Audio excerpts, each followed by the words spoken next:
Alexander St. Clair began his service in the Union Army as a private in the 16th Pennsylvania Cavalry.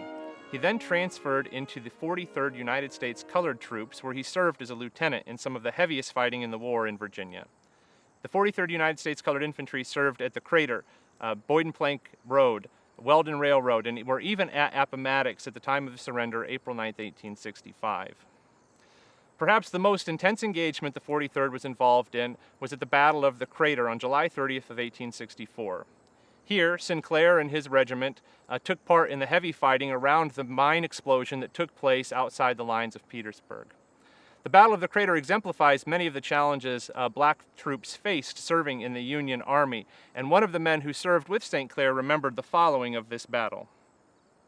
It would be difficult to enumerate particular cases of great bravery, where all seemed to vie with each other in the brilliancy and gallantry of their achievements.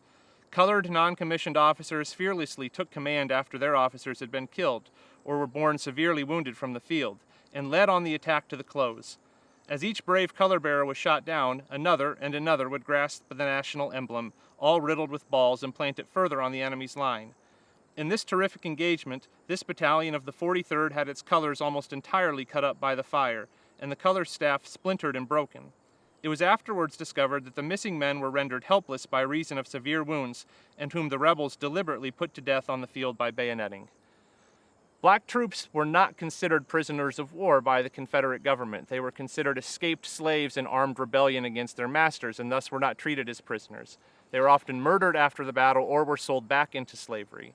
White officers like St. Clair were often treated poorly as well, and were buried with their men on the field, often given no markers. St. Clair was able to escape with some of his men after the Battle of the Crater and return to Union lines. He was severely wounded late in the war and survived the war to return to Des Moines. Complications from that wound eventually caused his death years after the fight.